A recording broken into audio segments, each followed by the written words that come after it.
This Ah, meeting is being recorded. ouais, ok. Est-ce que tout le monde m'entend parfaitement ou pas? Oui. Oui. Oui, très bien. Écoutez, voilà, je vais commencer par la présentation. Donc, on s'est fixé avec Cédric une vingtaine de minutes pour laisser du temps pour l'échange et pour la discussion. Donc, l'objet de la présentation aujourd'hui est de présenter, donc, avec Olivier Masclé, qui est juste à côté de moi et qui est en visio aussi, un projet de l'Agence nationale de la recherche, ANR, projet moteur, voilà, qui se décline de la manière suivante: mécanique, obsolescence des moteurs thermiques, entretien, usage des voitures et rapports sociaux. C'est un projet ANR qui a été déposé cette année. Donc, sur les 2 phases d'admission, le projet a passé avec succès la première phase. Donc, il s'agit maintenant de transformer l'essai et de passer à la deuxième phase. Nous aurons le résultat en juillet.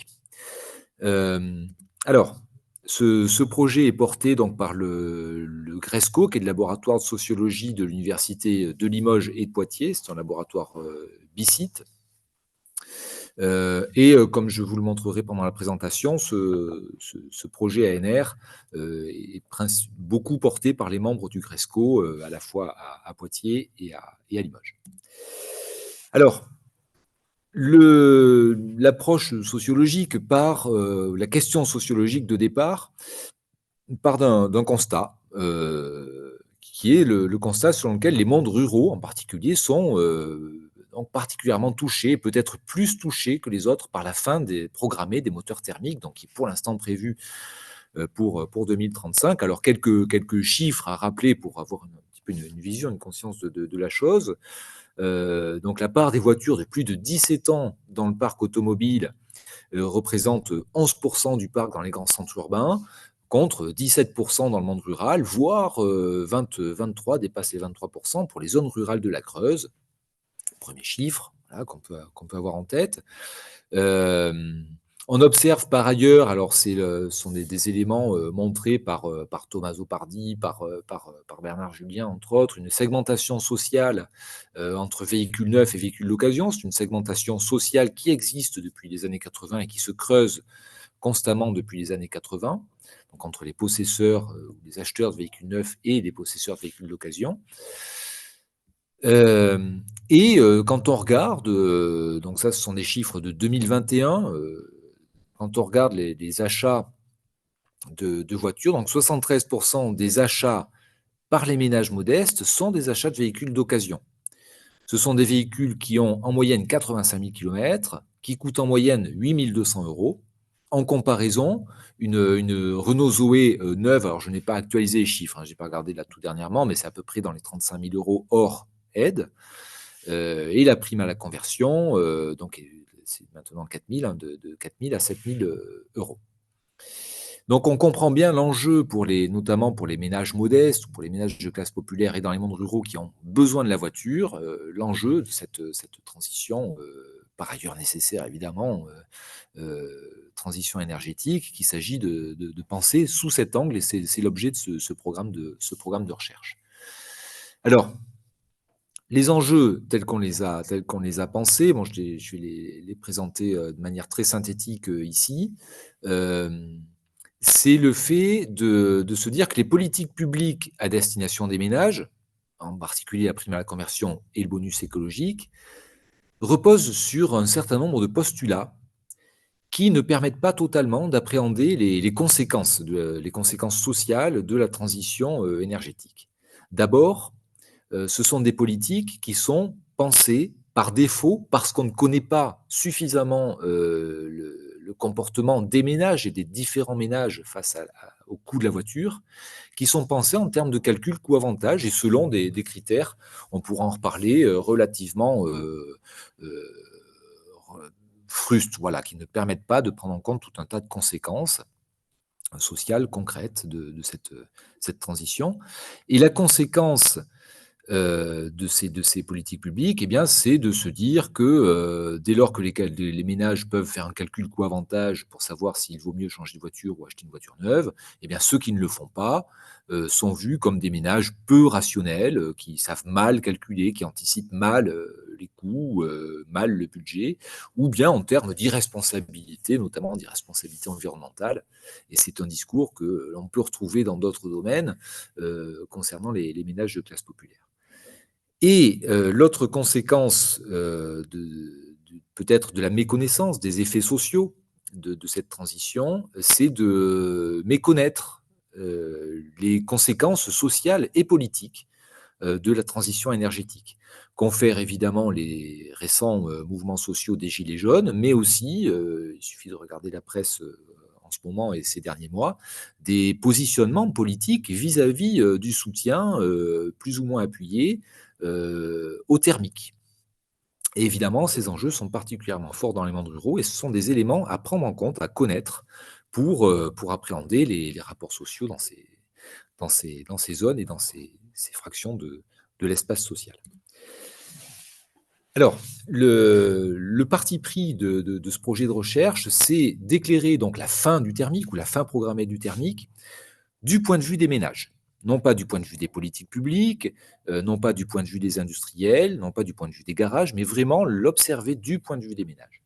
Et appréhender la voiture, non pas uniquement, et là je fais référence évidemment à l'intitulé même du réseau R3 Mob, mais non pas uniquement sous l'angle de la mobilité, c'est-à-dire la finalité d'usage des voitures, mais aussi, et peut-être avant tout, comme un objet matériel, qui comporte une dimension économique. C'est un bien qui s'achète, qui se loue, qui s'entretient, qui vieillit, qui tombe en panne, mais aussi que l'on revend ou que l'on lègue à ses enfants, par exemple. Et aussi une dimension sociale et symbolique. C'est un objet auquel on s'attache. C'est l'un des biens les plus coûteux et les plus durables que peuvent posséder les ménages. Et un objet aussi par lequel on se positionne, volontairement ou non, dans l'espace social, qui est objet de distinction, de placement symbolique. Alors, le premier aspect donc traité par ce programme de recherche, c'est donc d'observer de manière fine les conséquences budgétaires pour les ménages du changement, du moment où ils se disent: «Bon voilà, on va, heu, on va changer de voiture, on doit changer de voiture. Prend-on une voiture électrique? La prend-on à l'achat, ou en location avec offre d'achat, location longue durée ou en leasing?» hem, heu voilà, bon, prend-on une voiture neuve ou une voiture très récente, et cetera. Bon, avec évidemment tous les enjeux que ça peut, induire en termes de vignettes, de critères, en termes de ZFE, bon, voilà. Et l'objectif, c'est d'analyser ces questions-là, d'abord dans les différentes configurations de ménage, avec les différents niveaux de ressources, avec les différents niveaux, de diplômes, différentes professions, différentes configurations conjugales aussi et différentes configurations territoriales, évidemment. Et de comprendre comment, tout ça transforme l'appréhension des ménages vis-à-vis de la voiture. Alors, d'abord, comment est-ce que ça transforme les rôles sexués au sein des ménages? Est-ce qu'on observe les mêmes divisions des tâches? Est-ce qu'on observe une réduction ou au contraire une reconstitution, une reformulation des formes de masculinité de la voiture au sein des ménages? L'analyse aussi des conséquences de la location. Que font les ménages? Comment ça se passe pour les ménages quand eux, ils, contractent leur premier contrat LOA ou LLD? Comment est-ce qu'ils appréhendent l'entretien du véhicule, le soin apporté au véhicule? Comment est-ce que ça modifie les dépenses précontraintes du ménage? Bref, comment est-ce qu'on peut faire une véritable sociologie des contrats, à travers cette location longue durée? Et comprendre les effets socio-économiques et budgétaires de la disparition programmée des voitures à bas coût, c'est-à-dire celles, non seulement qui s'achètent peu cher, mais aussi qui s'entretiennent à peu de frais et qui s'entretiennent à peu de frais, en particulier en dehors des réseaux de concessionnaires et aussi en dehors des réseaux, de professionnels, y compris des garages généralistes, généralement moins chers. Donc il s'agit, en d'autres termes, d'analyser donc les ressources quotidiennes en termes de savoir mécanique. Comment est-ce que la disparition du moteur thermique vient aussi transformer, peut-être reconfigurer ces savoirs mécaniques et comment est-ce qu'on peut l'observer d'un point de vue de ce qu'on appelle en sociologie une ethno-comptabilité des ménages? C'est-à-dire, comment est-ce qu'on appréhende le budget des ménages dans une perspective, voilà, fine et pas seulement monétaire. Voilà. Bon, l'entretien de la voiture n'a pas seulement une dimension économique, et c'est un autre aspect du programme de recherche, puisque derrière le fait de prendre une voiture électrique ou une voiture en location longue durée, se joue aussi le fait de pouvoir ou non bricoler ou entretenir sa voiture. Alors, ça peut paraître, je vous l'ai noté ici, bon, ce sera peut-être l'objet de discussion, mais ça peut paraître anecdotique au regard des enjeux environnementaux qui sont, qui sont liés à cette question de la transition énergétique. Mais si on les observe, eh bien, ces phénomènes doivent être pris au sérieux. Tout d'abord, le fait de pouvoir entretenir sa voiture est une ressource socialisée, partagée, souvent valorisée entre amis, entre voisins, au sein de la famille. Il s'agit d'une ressource, notamment pour les ménages de classe populaire, qui est loin d'être négligeable du point de vue monétaire, mais aussi du point de vue symbolique. Il s'agit aussi, le fait de pouvoir entretenir sa voiture, d'un rempart objectif et subjectif vis-à-vis des logiques marchandes. La capacité à contourner les garagistes, la capacité à réparer plutôt qu'à changer. Il y a donc une dimension sociale mais aussi politique derrière le fait d'entretenir soi-même ou par ses proches sa voiture. Se joue aussi, j'ai cité Denis Eponti, donc dans le soin des choses, Denis Eponti appelle ça des politiques de la maintenance. Se joue aussi tout un enjeu à la fois industriel, économique, politique et social autour de la capacité technique à pouvoir intervenir sur les objets. Et derrière la question des voitures électriques, des voitures connectées, de la LLD et de la LOA se jouent des enjeux de cet ordre-là, puisque tout simplement, on peut ne plus avoir le droit de pouvoir entretenir sa voiture, et ce sont des questions politiques à aborder sous cet angle-là. Je passe sur cette dernière partie, je préfère avancer pour les diapos suivantes.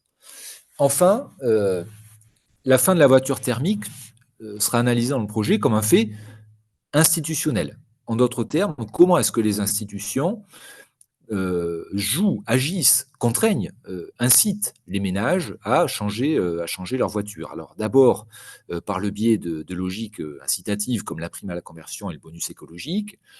Ce sont des éléments que l'on abordera dans la partie budgétaire que je vous ai présentée, mais aussi sous un angle plus contraignant. Alors évidemment, la question des ZFE sera évoquée, pas forcément en plein dans le projet, parce qu'on ne peut pas non plus absolument tout traiter, mais se joue aussi une autre dimension institutionnelle que l'on abordera, c'est la question du rôle des contrôles techniques. En d'autres termes, de la réglementation qui fixe l'obsolescence des véhicules thermiques. Comment se fixe cette réglementation? Comment est-ce qu'elle s'applique sur le terrain?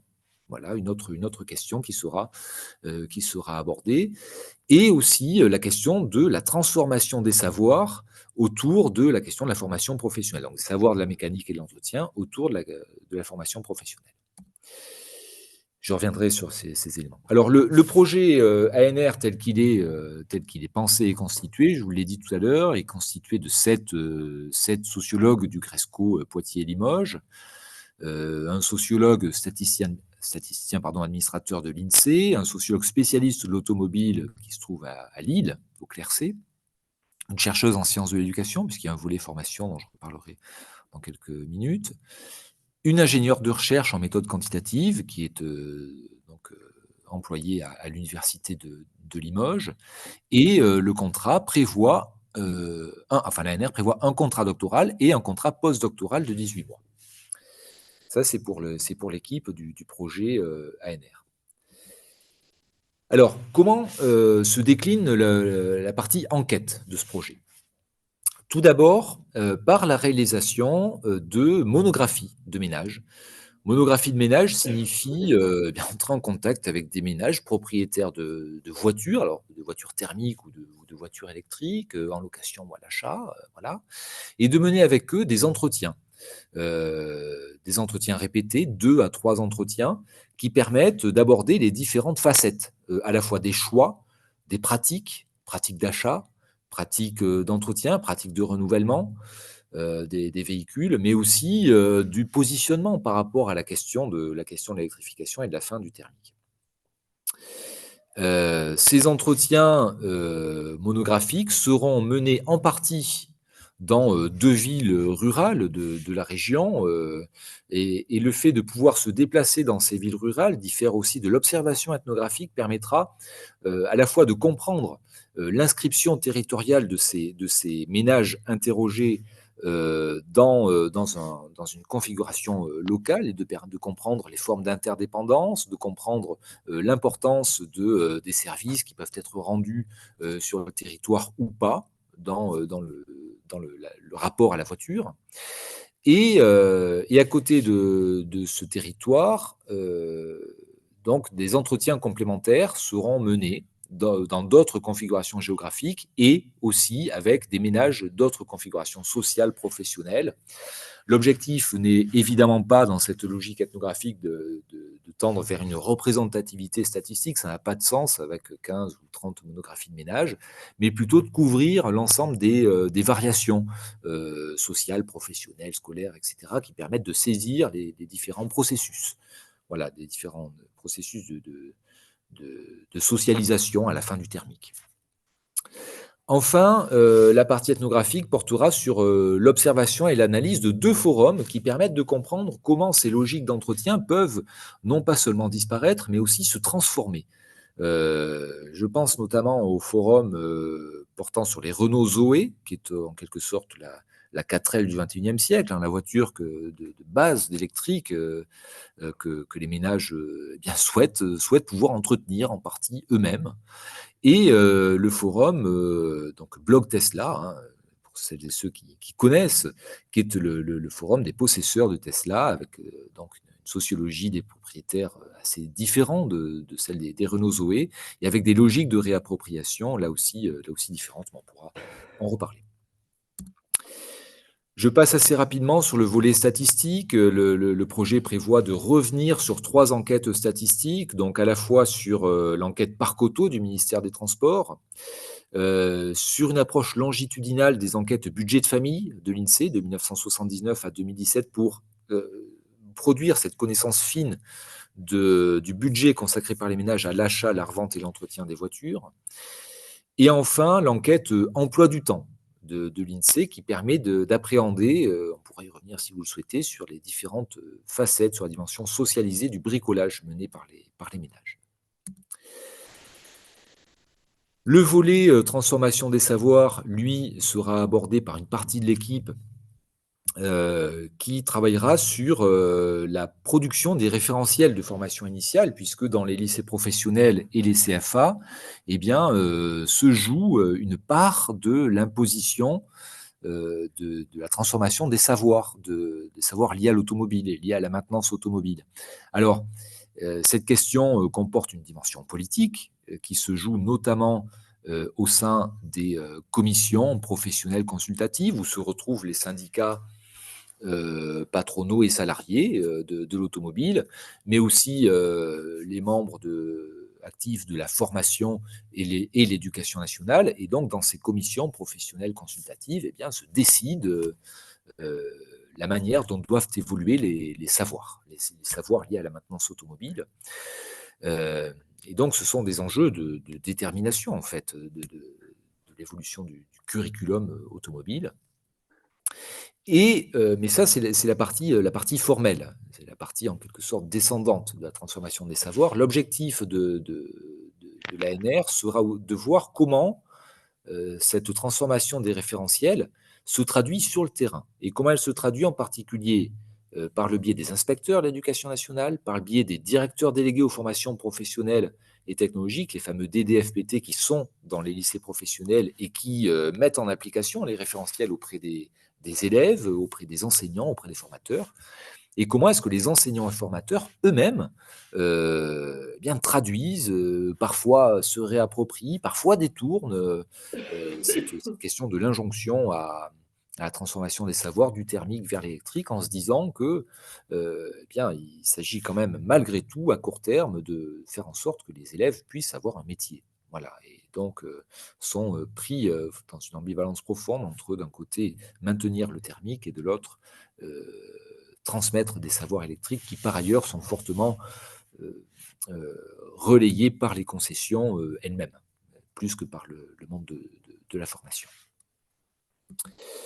Enfin, un dernier volet du projet consistera à observer les centres de contrôle technique automobile et à comprendre comment, depuis leur création en 1992, eh bien, la réglementation liée au contrôle de la conformité des véhicules est progressivement passée d'une logique de sécurité à une logique environnementale. Comment est-ce que les différents référentiels, là aussi, de vérification des véhicules, a glissé vers une politique de l'environnement qui n'en portait pas le nom au départ. Donc, il s'agit de produire une sociologie de l'action publique des contrôles techniques, mais aussi une sociologie du travail quotidien des agents de contrôle technique et de comprendre comment, au quotidien, dans la vérification des véhicules, ces agents opèrent comme des censeurs de l'obsolescence ou non des véhicules thermiques. Comment est-ce qu'ils ont malgré tout une marge de manœuvre euh, pour, euh, pour apprécier l'usure des véhicules, pour apprécier l'obsolescence des véhicules, et comment le rapport technique qu'ils entretiennent aux véhicules est aussi une forme de rapport social différencié selon les propriétaires de véhicules. Alors pour conclure, je vais faire 20 minutes, je vais essayer de les tenir. Pour conclure, donc notre proposition de contribution au réseau R3Mob, ce projet vise à éclairer les enjeux sociaux de la transformation technique des véhicules particuliers. Alors, éclairer les enjeux sociaux, c'est un effet de connaissance qui est tout à fait louable et qui peut se défendre en soi. Euh, la manière dont on le pense, c'est plutôt dans la finalité, et dans un deuxième temps, de sensibiliser. Sensibiliser sur ces aspects sociaux majeurs, à la fois sur les questions d'accessibilité technique des véhicules, puisque l'objet de ce projet, c'est de montrer comment, derrière la transition énergétique et environnementale, se jouent aussi des enjeux économiques, sociaux, symboliques et politiques dans le fait, pour les ménages, qui en tout cas entretenaient en partie leur voiture, d'être dépossédés de cette emprise en quelque sorte sur les objets qu'ils possèdent. Euh, et comment les véhicules connectés, les véhicules électriques, les véhicules qui sont en quelque sorte de plus en plus propriété des concessions, eh bien, peut conduire à des formes de résistance, des formes de contournement qu'il faut analyser, non pas de manière normative, mais qu'il faut comprendre. Voilà, qu'il faut comprendre et qu'il faut peut-être appréhender lorsque on fait des choix techniques. Voilà, et c'est vraiment une discussion tout à fait ouverte que j'espère lancer ici. Euh, Parce que je pense que la compréhension de ces dimensions sociales et politiques permettent de comprendre les leviers essentiels d'acceptation de la transition écologique. Quand on regarde, et je conclurai là-dessus, quand on regarde les derniers mouvements sociaux qui ont eu lieu il y a 4 ans maintenant, hein, sur la question des Gilets jaunes, il n'était pas simplement question du coût, évidemment, il était question du coût du carburant, c'est là-dessus que c'est parti, mais rapidement, les discours ont porté sur d'autres aspects que le strict coût du carburant, et il y avait aussi, derrière la question de la voiture, la question de la revendication d'une forme d'autonomie. Une forme d'autonomie de déplacement, mais aussi une forme d'autonomie de possession d'un véhicule que l'on peut, entre guillemets, faire durer, et qui aujourd'hui est sans doute à juste titre, ce n'est pas à nous d'en juger, mais en tout cas bousculé, déstabilisé par les enjeux environnementaux, et qu'il s'agit de voir, qu'il s'agit de comprendre, sans visée normative, mais en tout cas de prendre en compte dans les enjeux et les défis qui concernent dans ce réseau R3Mob, en particulier les gens qui seront chargés de produire les solutions. Et voilà, je m'en arrête là. Merci beaucoup pour votre attention, et la discussion est ouverte. Merci. Merci beaucoup, Stéphane. Pour cette présentation, effectivement, des délais respectés. Pardon. Je t'en remercie, ce qui nous laisse justement une capacité à pouvoir échanger ensemble au niveau des présents pendant une trentaine de minutes à peu près. Je vous propose, et je vais juste rebondir avant d'ouvrir la séquence des questions, rebondir en fait sur le... Alors, j'ai un écho. Il y a Bien Larsen.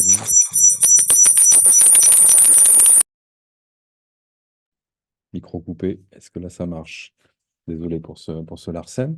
Donc, ce qui est intéressant, effectivement, dans les attendus du réseau, hein, c'est premièrement son ambition, la mobilité propre pour tous. Hein. Donc, on voit qu'on a un sujet au niveau sociologique d'une très grande partie du territoire néo-aquitain qui concerne justement ces enjeux, ces défis qui sont à relever pour permettre d'avoir cette mobilité à l'ensemble de nos concitoyens de la région.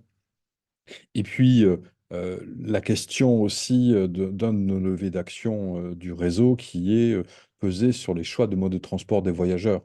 Et quand on a le choix, c'est très très bien, mais quand on n'a pas le choix, effectivement, c'est plus compliqué. Donc, c'est une séquence de questions que l'on peut ouvrir aussi euh, autour de la multimodalité, l'intermodalité ou la multimodalité que l'on peut avoir dans ces territoires et par rapport aux actions qui sont faites par les collègues du réseau, par les partenaires, voir comment, au-delà, Stéphane, de l'étude que vous menez, comment est-ce que l'on peut nous capitaliser au sein du réseau sur des solutions hein, qui nous permettent, qui soient des propositions faites au niveau des politiques et des acteurs publics. Voilà. Donc, je vous propose d'ouvrir la séquence de questions. Je vous en prie, prenez la parole, ouvrez vos micros, prenez la parole pour que de manière à ce que l'on puisse avoir ce temps d'échange constructif avec le Gresco.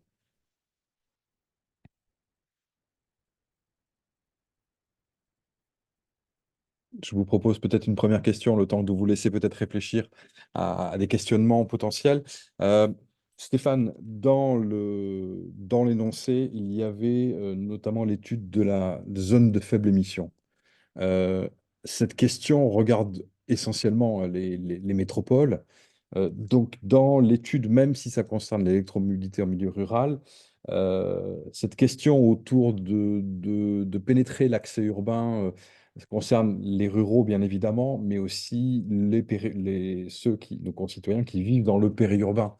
Et donc, quelles sont les particularités que vous souhaitez regarder au niveau du périurbain vis-à-vis des ruraux? Et s'il y en a une déjà, est-ce qu'elle existe? Et quelles sont justement les distinctions que vous pouvez, que vous allez envisager au sein de votre étude? Votre micro est coupé, Stéphane. Parfait. Est-ce que tu m'entends, Cédric? Oui, oui, oui. Ok. Euh, eh bien, tu touches là directement l'un des points que l'on aborde peu dans le projet, qui est la question des ZFE. Donc, pour répondre, du coup, je vais répondre aussi à la question, enfin, je vais répondre à ta question, puis la question qui est dans le chat de Rose Campbell, donc sur les territoires visés pour les entretiens avec les ménages. Initialement, ce projet visait à analyser les ménages vivant dans les mondes ruraux. Alors, rapidement, on s'est posé la question de savoir ce que l'on appelait mondes ruraux.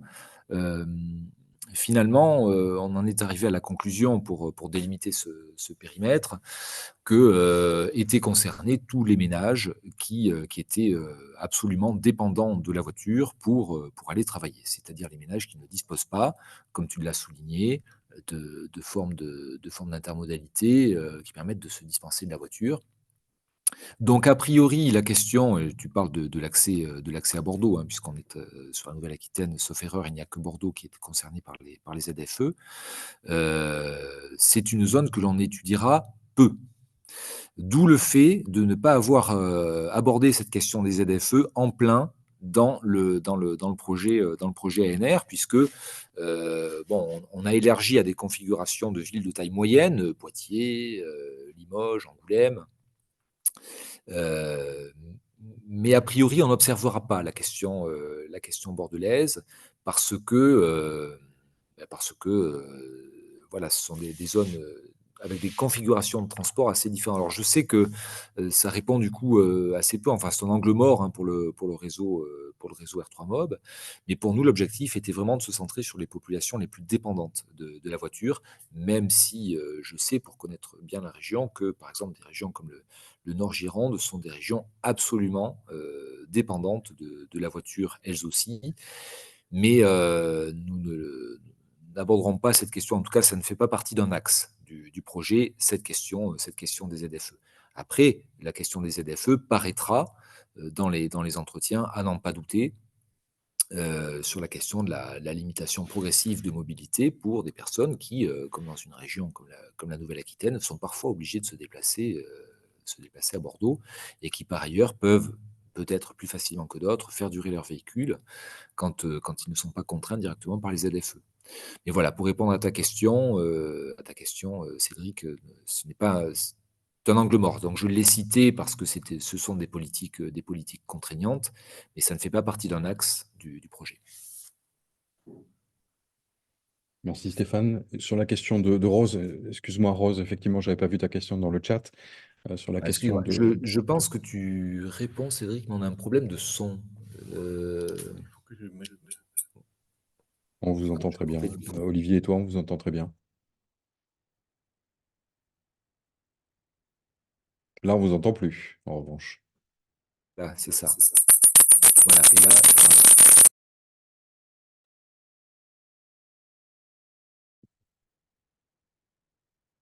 Là, on vous entend pas, Stéphane. On vous entend pas.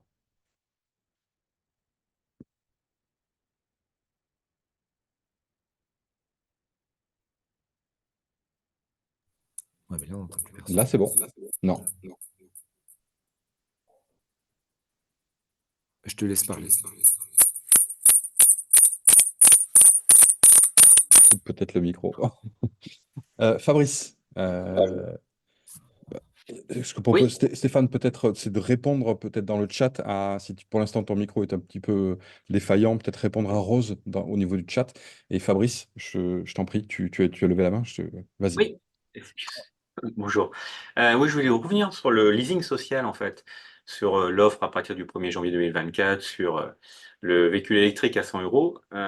Déjà, savoir si vous aviez des connaissances un peu plus fines, à savoir, est-ce que c'est plutôt des habitants, on va dire, urbains ou périurbains ou rural. Et d'ailleurs, la différenciation entre périurbain et rural, selon en gros, la méthode utilisée, la dichotomie, en fait, on peut aussi arriver dans le périurbain qui ont aussi des problématiques de devoir utiliser leur véhicule personnel. Donc c'est plutôt en fait citadin, non citadin, enfin, on peut dire centre-ville, face à ceux qui sont à l'extérieur de petite grande couronne ou même clairement hors de ce scope-là. Donc je vois bien la dichotomie. Par contre, oui, donc justement, est-ce que ça a vraiment une action qui peut perdurer, qui peut apporter justement une évolution de la sensibilité ou la sensibilisation des habitants de ces zones-là, donc hors centre urbain, à passer au véhicule électrique avec cette volonté du gouvernement actuel, enfin on ne sait pas les moyens qu'ils vont y mettre sur la durée, mais et surtout, est-ce que ça commence déjà à prendre corps ou pas du tout? Ou au final, c'est encore des habitants du centre urbain qui prennent ces véhicules de 100 à 100 euros par mois? Alors, nous n'avons aucun. Ah, Charles. Ouais. Normalement, vous m'entendez. C'est bon. Ouais. Oui, Nous n'avons aucune information là-dessus. Alors, on a une journée qui est prévue en juin sur cette question-là, notamment animée par Bernard Julien, qui a des informations hein, sur cette nouvelle politique.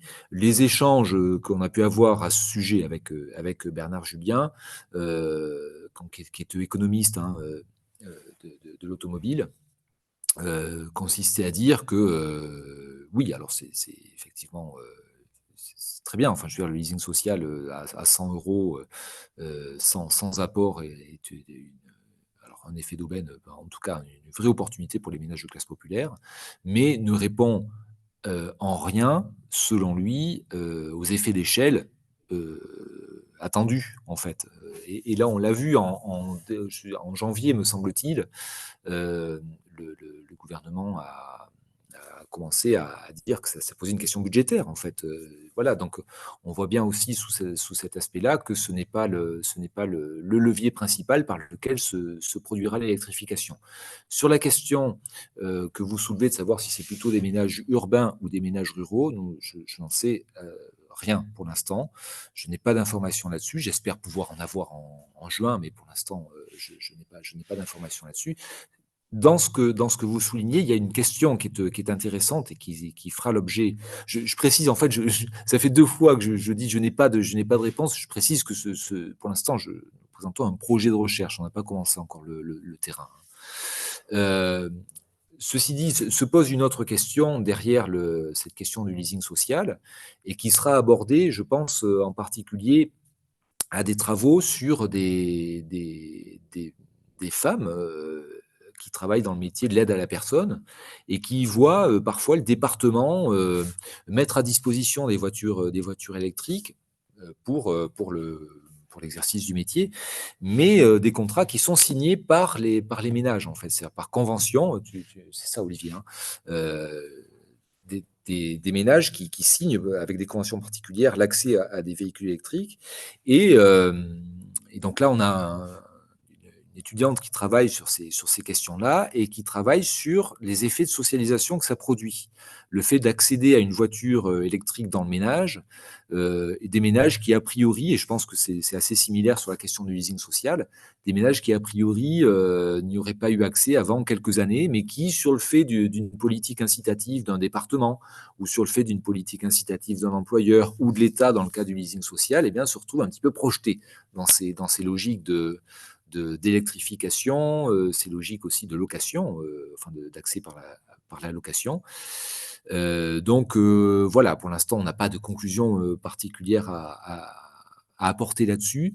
Par contre, je pense que les effets sociaux peuvent être lus au-delà de la question du leasing social, en fait. Je pense qu'il y a plein d'accès, il y a plein de politiques publiques mises en place, et en particulier par les collectivités territoriales, qui visent justement à faire entrer le véhicule électrique par différents biais au sein des ménages de classe populaire. Et donc, ils produisent des effets de socialisation dans le fait d'emmener son véhicule au garage, dans le fait de ne pas l'abîmer, de ne pas le rayer, etc. Parce que ça, c'est aussi un enjeu quand on rend le véhicule, quoi. Voilà. Et j'aurais donc un prolongement sur le sujet très intéressant, mais est-ce que justement les ménages donc à plus faible revenu, est-ce qu'ils n'ont pas, alors c'est peut-être une porte ouverte, mais plutôt l'habitude d'habiter dans des systèmes collectifs d'habitation, et donc la possibilité de faire des bornes de recharge pour un véhicule électrique est peut-être plus difficile à mettre en place, et donc peut-être aussi ne donne pas l'envie de passer à ça, avec le risque peut-être de rendre très difficile le rechargement, surtout dans des communes non au centre urbain où les bornes de recharge sont aussi très difficilement accessibles ou très peu nombreuses. Donc, est-ce qu'il y a pas aussi cette dimension-là qui peut aussi apparaître par rapport à des maisons individuelles, donc avec des revenus un peu plus élevés, où là, c'est aussi un peu plus facile aussi de mettre en place la recharge, qui est aussi le point central du véhicule électrique sur le long terme. Voilà, Tout à fait. Vous avez parfaitement raison, et Olivier me fait remarquer à juste titre que c'est aussi l'intérêt de mener des monographies, c'est-à-dire d'observer des territoires, et la question de l'électrification des bornes de recharge, vous avez parfaitement raison, hein, est un enjeu important à prendre en compte, notamment dans les petites villes, pour répondre du coup à la question de Ross Campbell, j'en profite. Cette monographie sera menée dans cette zone voilà, entre Poitiers, Angoulême et Limoges, hein, qui est une zone très rurale, voilà, qui regroupe à la fois la Charente, la Creuse, la Vienne, la Haute-Vienne, et qui est constituée de petits bourgs de 5-7 000 habitants, dans lesquels cette question se pose. Et cette question se pose d'autant plus, je réagirai à ce que vous dites, Fabrice, peut-être enfin pas pour nuancer, mais en tout cas pour apporter de la complexité à ce que vous dites, dans le fait que les ménages que vous citez, donc qui sont des ménages de classe populaire, qui vivent effectivement en dehors des pavillons et qui peuvent vivre, alors pas forcément dans les grands ensembles, dans les mondes ruraux, il y a aussi Oui, non. toutes les maisons de bourg, en fait, hein, qui sont des maisons mitoyennes dans lesquelles il n'y a pas de borne parce que tout simplement, il n'y a pas d'accès. En fait, ce sont des ménages qui garent la voiture dans la rue. Ces ménages-là alors, sont confrontés à cette question-là, mais il faut aussi penser les choses dans l'autre sens. C'est-à-dire que les ménages qui ont des pavillons, qui ont a priori la possibilité objective de faire monter une borne chez eux sans aucune difficulté, sont aussi, et c'est ce que nous montre l'enquête emploi du temps de l'INSEE, sont aussi les ménages qui entretiennent le plus eux-mêmes leur voiture. C'est-à-dire qui auront aussi le plus l'habitude de disposer de voitures. Alors souvent la deuxième voiture en fait. Alors c'est très très genré, mais c'est vrai, la voiture de madame, hein, voilà, dans les couples hétérosexuels. Et d'avoir une voiture qui n'est pas chère, quoi, pas chère, qu'on peut entretenir, voilà. Et donc c'est à contrario d'autres logiques qui font que bon, finalement on peut garder les voitures thermiques, voilà, pour ajouter un petit peu de complexité à ce constat très, très juste par ailleurs. Merci beaucoup pour votre présentation et pour les réponses à vos questions. Merci à vous. Je profite pour rebondir, Stéphane. Merci Fabrice. Je profite, Stéphane, de rebondir sur cette question qui risque de pointer dans vos entretiens. La question autour du transport en commun, même si tu as commencé déjà à aborder la question. On sait on dispose, nous, en région, d'une DATAR qui est là pour effectivement regarder tout ce qui va concerner l'aménagement du territoire. On sait aujourd'hui qu'il y a des engagements de la région pour arrêter de démanteler de nouvelles lignes ferroviaires. Et donc, il y a cette question, moi, sur un ancien projet sur lequel j'avais travaillé, on avait cet exemple de la Creuse, la ligne Busseau-Felletin notamment, qui était une ligne pour dire mais comment est-ce que quelqu'un qui vit à Felletin, quand il a un homme ou une dame âgée qui a un rendez-vous à l'hôpital de Guéret, comment est-ce qu'on fait justement pour traiter de la multimodalité, le choix que l'on pourrait avoir justement d'utiliser soit le train, soit le bus, soit la voiture, électromobilité. Et donc, pour étendre un petit peu la question, donc au-delà, et moi je pense que cette présentation est importante pour poser un premier jalon et réfléchir tous ensemble au sein du réseau sur la mobilité dans notre territoire, quel type de mobilité, quels enjeux on doit adresser. Voilà, c'était juste une réflexion, un commentaire peut-être Stéphane, mais tu peux tout à fait y répondre. Il risque d'apparaître cette question du manque de transport en commun peut-être dans ces territoires-là qui ont disparu et comment vous allez peut-être aborder la chose de votre point de vue de chercheur. Alors, oui, voilà, Olivier souligne le fait de travailler dans ces petits bourgs que j'évoquais tout à l'heure fera à coup sûr émerger cette question de la disparition des transports en commun. Tu évoques des lignes qui sont supprimées. Bon, ce n'est pas seulement cette question-là. Il y a aussi le fait que des lignes mettent de plus en plus de temps, peuvent avoir des horaires aussi qui correspondent assez peu, mais ça, c'est la question de l'intermodalité que tu maîtrises beaucoup mieux que moi. Je pense que ce que peut apporter la réflexion du projet ANR, c'est le fait de se dire que derrière la question de la multimodalité, il n'y a pas seulement la question des horaires, de la praticité, il y a aussi le fait que les ménages dans les mondes ruraux sont habitués à pouvoir circuler en voiture, voilà, y compris quand les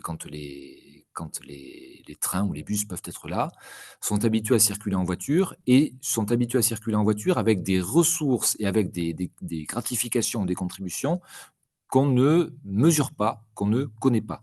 Et je pense que sur la question de la multimodalité, les économistes, les ingénieurs qui pensent cette question-là le pensent sous l'angle, comme je le disais tout à l'heure de la présentation, d'un calcul coût-avantage en termes de temps, en termes de moyens, en termes de budgétaire, etc. Et je pense que voilà, ne pas penser en plein ce que ça veut dire pour les ménages que de se déplacer en voiture, se déplacer avec sa voiture, c'est, à mon avis, passer à côté d'une partie de la problématique. Et je pense que c'est, voilà, c'est un aspect à prendre en compte quand on pense la multimodalité, effectivement. Ouais, merci, merci Stéphane. Je profite de voir dans les participants Cyril Florent de Ferrocampus qui est présent. Cyril, peut-être que si tu pouvais témoigner sur justement les intentions que vous avez au niveau du Ferrocampus actuellement, sur notamment les mobilités ferroviaires au sein du territoire néo-aquitain. Ouais, merci Cédric. Moi, j'avais juste une petite question en fait, d'abord à Stéphane. Donc, merci pour la présentation. Je voulais savoir si l'aspect aussi des personnes âgées est un peu évoqué. Il y a des sujets aujourd'hui sur les personnes âgées, sur leur capacité à conduire au bout d'un certain âge. Donc, on sait que dans le monde rural, les gens, voilà, ils sont attachés aussi à leur voiture, vous l'avez dit, quoi. Mais la personne âgée, donc aussi à ces problématiques-là de demain, comment lui va pouvoir se déplacer, quoi. Donc, je ne sais pas si ça a été pris aussi en compte dans votre étude, quoi. C'est ça, ça le sera, quoi. Ouais, cette question générationnelle a été prise en compte sous plusieurs aspects. Alors, celui de la mobilité que vous évoquez à très juste titre, c'est évident que dans des régions comme celles sur lesquelles on va travailler, la question va être évoquée, va se poser. Nous, la manière dont on souhaite l'aborder, c'est justement, et peut-être que ça viendra en complément avec la manière dont vous le pensez, du point de vue des transports en commun ou ferroviaires, c'est comment est-ce que la voiture électrique ou la voiture en location vient interférer cette question de la dernière voiture, voilà, la dernière voiture de la vie, quoi. Est-ce qu'elle prolonge parce que justement elle est vue comme étant dénuée d'entretien, plus facile à conduire, etc. En location, donc avec des questions de revente qui ne se posent pas. Donc, est-ce que ça produit en quelque sorte une sorte d'allongement de la vie, de la vie d'automobiliste. Est-ce que, au contraire, et je pense que ça dépend des configurations de ménage, on va assister à des ménages qui campent en quelque sorte sur la voiture thermique en se disant je pousse ma voiture jusqu'au bout, de toute façon c'est ma dernière voiture, il est hors de question que je passe à l'électrique, moi j'irai au bout avec celle-là, et avec des enjeux en fait en termes de restriction de mobilité qui s'installent dans le temps, qui ne se voient pas, mais qui sont liés, alors on parlait de la ZFE tout à l'heure, liés au fait que voilà, aller par exemple à Pellegrin pour des questions médicales lourdes, voilà, si on sait que la voiture ne tient plus et que par ailleurs on a l'habitude de circuler uniquement en voiture et pas circuler en train, mais finalement on va plutôt à je sais pas, à Limoges ou à Poitiers. Bon, voilà, il y a plein d'effets induits dans le fait de garder une vieille voiture thermique, voilà, et qui peuvent agir en termes de production d'immobilité, production un petit peu latente et insidieuse d'immobilité. Ouais, parce que les personnes âgées ont souvent des voitures. Alors, peut-être que je sais pas, je fais peut-être un focus, mais elles sont souvent attachées à leur voiture avec boîte à vitesse, boîte auto, pas boîte auto, mais boîte mécanique plus, quoi. Et là, le fait de passer déjà en conduite automatique, l'aspect formation aussi peut aussi intervenir là-dessus, quoi. Se poser la question, parce que je sais pas combien de personnes âgées aujourd'hui ont des voitures auto. Alors, ça dépend quel âge on prend dans les personnes âgées, quoi. Mais ça peut aussi se passer de la boîte manuelle à la boîte auto, ça peut aussi poser des questions, quoi. Bien sûr, ça peut En termes de réflexe. Alors, ça peut poser des questions en termes de réflexe. Après, c'est a priori, je dis bien a priori, plus facile à conduire. Bon, voilà. Oui. Après, se posent d'autres questions. Ça, c'est des choses que je vois un petit peu puisque je suis en train de fouiller progressivement le forum des bricoleurs de Zoé, donc forumpro.zoé, je ne sais plus comment il s'appelle. Et en fait, c'est assez étonnant de voir que les bricoleurs de Zoé sont des personnes qui ont entre 60 et 70 ans. Parce que ce sont des personnes qui souhaitent... C'est ça qui est assez étonnant, c'est-à-dire que ce sont des personnes qui ont toujours bricolé le thermique, et qui, à 60 ou 70 ans, se disent, en fait, l'avenir, c'est la voiture électrique. Par contre, c'est hors de question que je me fasse déposséder de ma capacité à entretenir moi-même ma voiture que j'ai achetée. Voilà. Et qui développent en fait des savoirs mécaniques étonnants, des outils même étonnants, hein, pour entretenir des OE un petit peu à la marge, quoi. Voilà. Et ça aussi, c'est une logique générationnelle assez étonnante, puisqu'on pourrait s'attendre à ce que ce soit les générations les plus jeunes qui investissent la voiture électrique, et en tout cas sur ce segment-là, c'est pas le cas du tout. Voilà. Ok. Pour revenir à ce que disait Cédric là, sur la multimodalité dans les projets ferroviaires aujourd'hui, il y a des tout petits projets, quoi, des tout petits projets, pas des tout petits projets, je m'excuse, c'est pas des tout petits projets, c'est des projets en fait où c'est des tout petits véhicules qui sont en train d'émerger sur du rail route. Alors je sais pas si vous en avez entendu parler, pour justement donc récupérer des lignes qui sont aujourd'hui non utilisées. Donc, ce sont des véhicules qui pourront circuler sur les lignes ferroviaires et après basculer sur voie routière en autonomie, quoi. Donc, pour ce qu'on dit souvent, pour parler du dernier kilomètre, amener les gens d'un point A à un point B sur les dernières destinations, quoi. Voilà. Mais tout ça, ce sont des projets actuels qui sont en cours au niveau de certains consortiums par rapport aux appels d'intérêt qui a été donné par l'État, quoi. Toujours dans la mobilité et dans la décarbonation, c'est des sujets actuels aussi dans le ferroviaire, quoi. Donc le rail route peut être une solution au rural, entre guillemets, pour la mobilité, quoi. Donc il y a d'autres petits véhicules transport en commun ferroviaire qui vont émerger, mais celui-ci, en tout cas, c'est une des cibles qui pourrait correspondre. Et qui circuleront avec quel type d'énergie? En électrique, tout en électrique. Donc ce sont des véhicules électriques et alors voire même totalement autonomes. Donc là, il y a un aspect social à prendre en compte parce que sur la véhicule autonome, aujourd'hui, les gens ne sont pas non plus habitués à avoir des véhicules qui se baladent tout seuls comme ça, quoi. Ah oui. Et c'est notamment un projet qui est porté par l'université Gustave Eiffel, si je ne dis pas de bêtises. Oui. Notamment qui est présente, Ah dont ouais. certains membres sont présents ici autour de cette table. Il nous reste 4 minutes, 10 minutes, 5 minutes, pardon. Une dernière question éventuellement?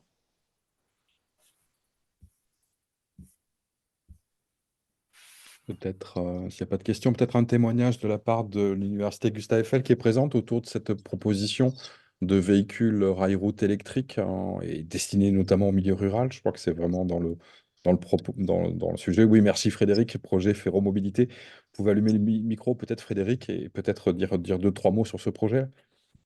Oui, 2 ou 3, ben voilà, c'est fait. Donc, c'est un gros projet, effectivement, très, très ambitieux, hein, qui vise en gros à restaurer l'usage, hein, des lignes de desserte fine des territoires, hein, des lignes qui ne peuvent plus, évidemment, soutenir des véhicules normaux, mais qui peuvent soutenir une mobilité plus légère et facilement automatisable parce que alors, pourquoi l'automatisation est importante ici, hein, c'est que si on veut des transports à la demande, et qu'on veut que ce soit soutenable, hein, financièrement, il faut supprimer les salaires, hein, en gros des chauffeurs.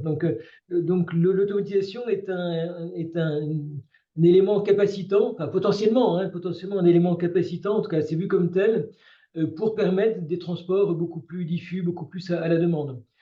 Pour autant, les véhicules qui pourront circuler de façon automatisée, pour ne pas dire autonome, sur des petites routes de la grande ruralité, ne sont pas encore nés, ces véhicules.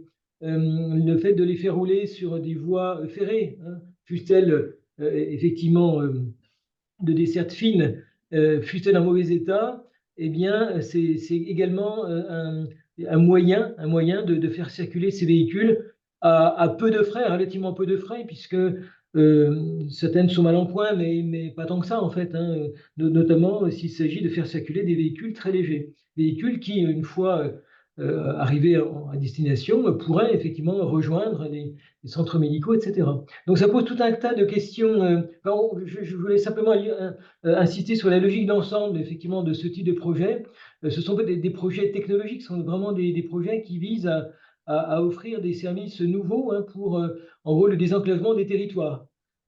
C'est ça la ligne, c'est ça la ligne de force principale. Alors évidemment, il y a des questions scientifiques et technologiques redoutables. Par exemple, quand un véhicule sur une voie ferrée donc une voiture sur une voie ferrée croise une autre voiture qui traverse au passage à niveau, qui a priorité, c'est la voiture ou la voiture, enfin, etc. Hein, ça pose de redoutables questions de sécurité, entre autres, hein, entre autres, et donc revoir les pratiques, les bonnes pratiques, et en gros tout ce qui est code de sécurité routière. Hein. Bon, voilà, donc c'est effectivement assez ambitieux, hein, comme type de proposition. Voilà, et ça pourrait donner des idées, hein, pour de nouveaux services en gros, visant à désenclaver les territoires à coût limité, hein, en tout cas, et il faut évidemment que ce soit abordable. Voilà. Pardon, j'ai peut-être été trop long, mais voilà ce que j'ai retenu de ce projet Ferromobilité qui fait partie d'un ensemble en fait de 8 projets, ou 9 peut-être, voilà, sur l'appel train léger. Il y a autour de la table, je crois, des gens qui connaissent beaucoup mieux que moi les résultats de cet appel, hein, en fait, du Corifère, donc train léger, voilà, et donc la solution Ferromobilité, euh, bon, inspirée évidemment de la Micheline, hein, de jadis, hein, voilà, évidemment, constitue l'une des voies pour, en gros, offrir des services de train léger qui seraient des voitures, en fait, mais des voitures sur rail. Merci Frédéric. Et donc notamment, je crois que les premières expérimentations se dérouleront ici en région, hein, sur des lignes en secteur réglementé, mais non ouvert à la circulation ferroviaire. Les premières démonstrations, je crois, vont se faire en région, et donc c'est de très très bon augure. On suit ce projet avec attention, et je crois qu'il vient bien se combiner justement avec l'approche que vous avez, Stéphane, et Olivier, sur cette question de l'électromobilité en milieu rural. Même si vous la focalisez sur la voiture, il y a cette question de qu'est-ce qu'on a à disposition aussi dans nos territoires.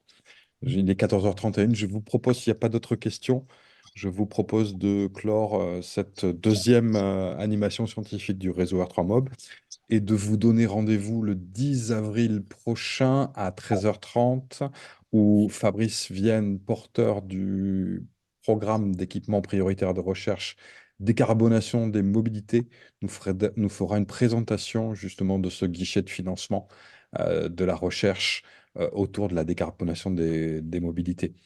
Je vous remercie à toutes et à tous. Je clôt l'enregistrement et je vous souhaite une agréable après-midi. À très bientôt. Merci à toutes et tous. Merci. Merci beaucoup. Merci beaucoup, à Merci. bientôt. Au revoir. Merci, au Bon revoir. après-midi.